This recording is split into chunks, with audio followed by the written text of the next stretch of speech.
Brahmin community pretty much dominates the playing of the mrdangam. At least for the last 60 years, they beat the cow skin for the tone. They tell the maker, I want better tones, which means I choose better skin, because you don't want to see the blood, you don't want to see the gore, you don't want to believe that even skin is got from a cow.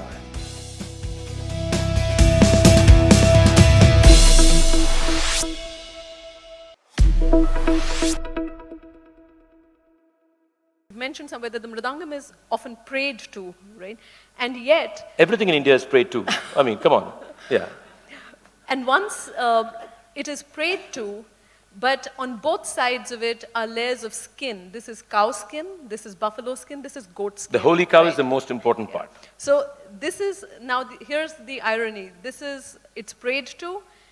There is skin that the Brahmin will not otherwise touch, made by the Dalit whom the Brahmin will not otherwise touch, but will pray to the final instrument produced by them.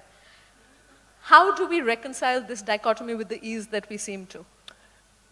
Well, I don't know if you can reconcile that dichotomy. I can at least you come face to face with it. That's itself a big achievement.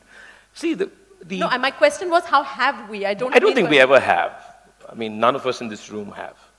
We will, of course, like to sound progressive and stuff like that. But the fact is, it is an interesting conundrum, isn't it? So you have this Brahmin community pretty much dominates the playing of the mrdangam, at least for the last 60 years.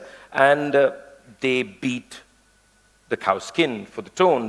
They tell the maker, I want better tones, which means I choose better skin. And the whole fascinating thing is, and then it's the holy cow, and you pray to the cow. So, but the fact is, that is where caste plays such an important role. Our whole life, we are playing around with this notion of antiquity. You know, even, I mean, look at the politics of India. We talk about this ancient India where everything was perfect and we hugged and kissed everybody. What bullshit, right?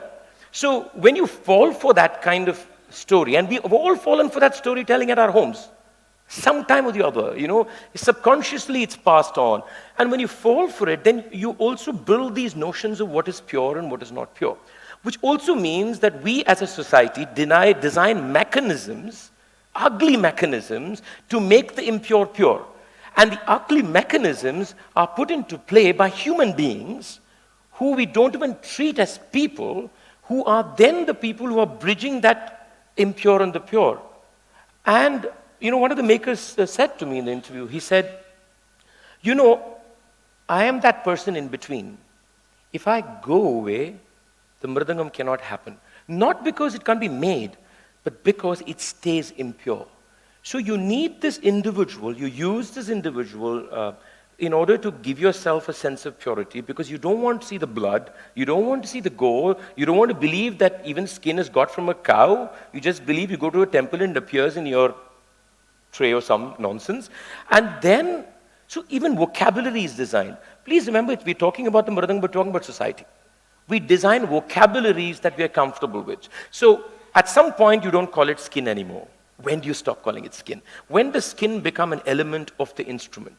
Who provides that transference for you to then say, I can touch it? It's at a very objective level fascinating, at a very personal level extremely disturbing. But I think the first step is to stop parading this notion of purity itself. Purity is a lie, never exists.